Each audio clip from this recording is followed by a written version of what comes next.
yard becomes by default the place where it's most reasonably to be placed. There is no other place to put this other than here to achieve the desired end. The granting of the variance will not create any undesirable change to the character of the neighborhood. There is no other method feasible to achieve the desired end. In this particular case, this is not a substantial variance, in my opinion. There will be no adverse effect to the physical conditions in the neighborhood or the environmental conditions in the neighborhood. This is really not a self-created hardship in that the applicant is very restricted as to what can possibly be done on their property, and they have chosen wisely as to what is the most reasonable alternative to achieve their needs. And we'll need as-built or any kind of foundation stuff, Todd? A survey, please, yes. As-built. Yes. Okay, we'll need an as-built survey upon completion.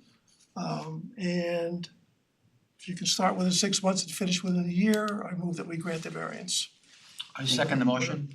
Chairman Giordina. Aye, Mike Nolan. Aye. Ron Genzeg. Aye. Warren Gottlieb. Aye. you have your variance, good luck. Thank you very much. Thank you. Thank you all.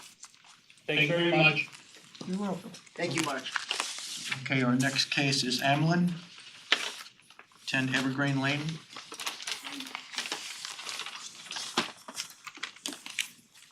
Good evening, I'm Mary Scott, the architect for the Amlins. Yes, I know you have. The Amlins house was built in the 1950s, has an undersized two-car garage and a tiny second floor. So the rest of the project is to expand the garage, take down a screen porch which is falling apart, and building a new family room, and then putting a second floor primary bedroom suite over it. The existing house actually has a non-conforming side yard setback of 18.5 feet, where 20 feet is required now. And then with our extension of the family room, we're 23 feet, but the combined is 41 feet, where 50 feet combined side yard setbacks are required.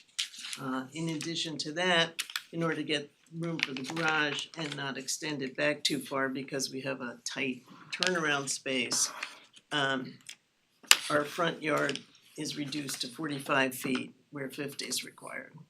So we're asking for two variances, front yard variance of 5 feet and a sum of side yards variance of 9 feet. And all those measurements are inclusive of the existing non-conforming. Yes.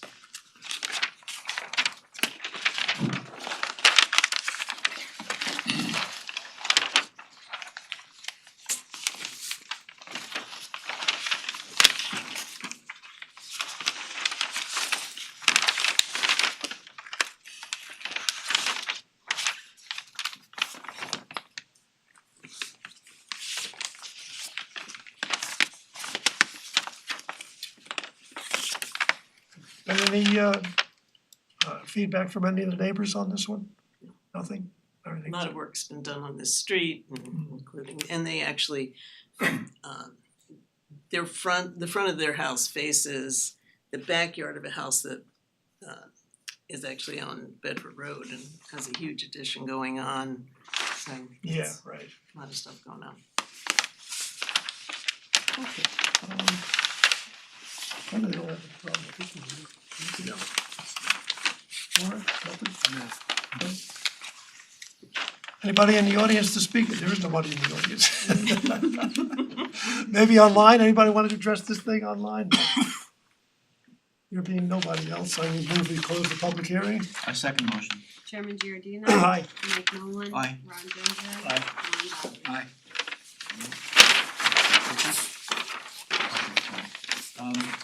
I make a motion that we grant two variances to Mark and Tatiana Amlin. The first one being a front yard setback of variance requested is 5 feet.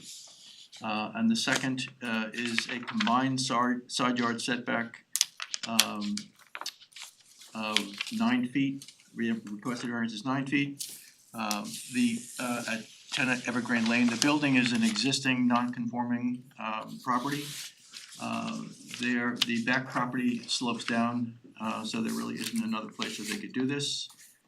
Therefore, they've made what I think is a modest request and variances to build the garage extension and the two-story addition.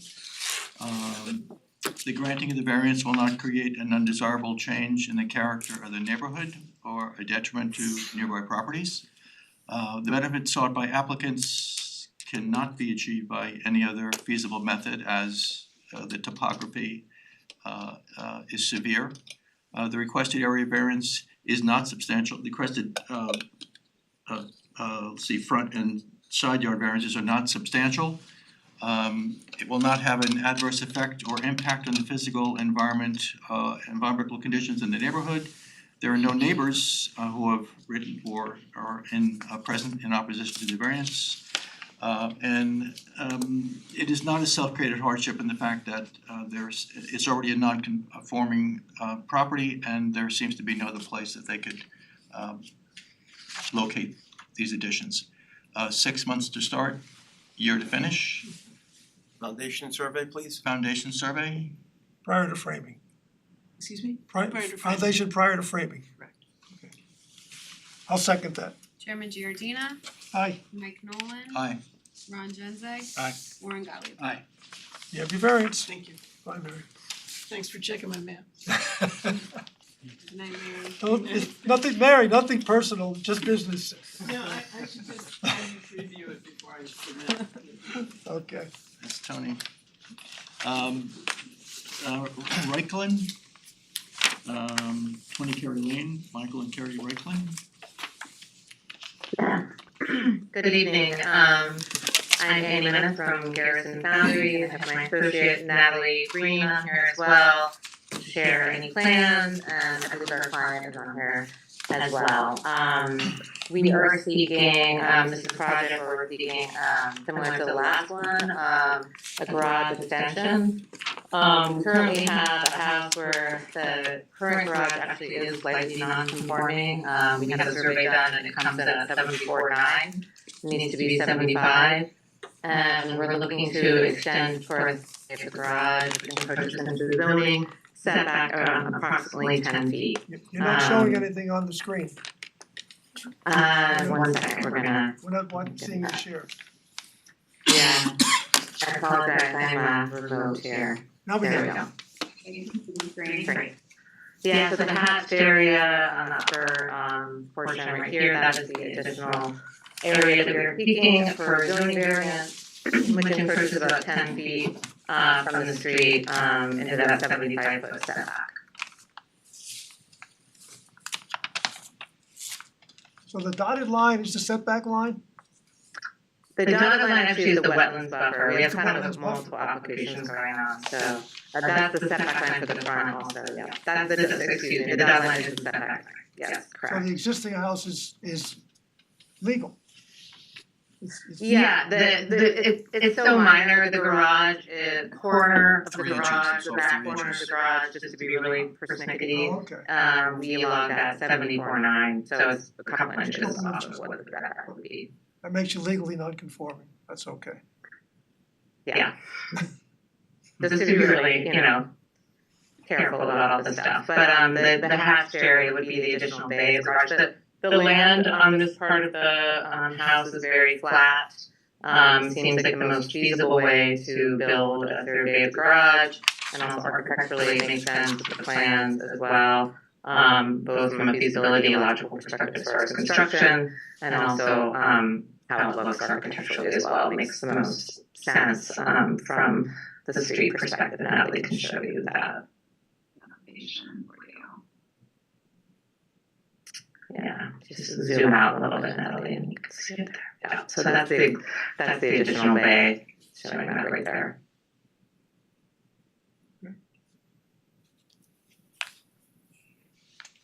Have you had any feedback from your neighbors on this one? I don't believe so. I'm not sure, Carrie, if, we have not received any feedback. I believe it's all, it's quite a varied neighborhood, I will say. There's, architecturally. Yeah, no feedback, unless there are anyone present tonight, that welcome any discussions on this front, so. You mentioned wetlands. Are wetlands in any way involved with the need for the variance?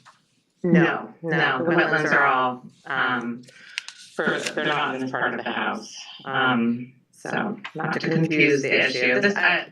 From my perspective, architecturally, this is the only thing that's impeding this is a zoning variance. And then from a constructability, feasibility perspective, it really does make the most sense to put an extension right here where it's level and flat and dry and there's no wetlands whatsoever. Thank you. Sure. Any other board comments? No. Anybody online that would like to address or speak to this application? No hands are raised, okay. In that case, I'll move we close the public hearing. I second the motion. Chairman Giordina. Aye. Mike Nolan. Aye. Ron Genzeg. Aye. Warren Gottlieb. Okay, I'll make a motion at the application of Michael and Carrie Ann Reichlin for it's a 14-foot, oh no, excuse me, 11-foot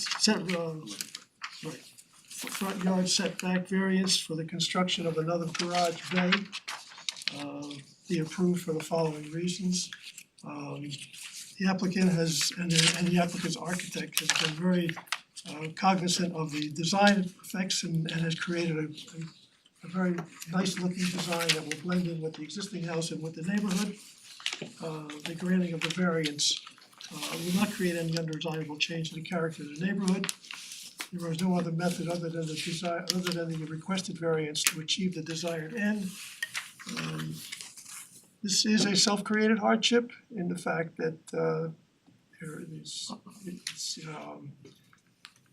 it's just right off the front yard, and it's what they choose to do or why they choose to do it. But the fact that it is a self-created hardship will not create any detrimental effects on the town or on the neighborhood itself. Let's see, there will be no adverse effect on the physical environment or conditions in the neighborhood. There have been no neighbors that have written or voiced their any opposition to this application.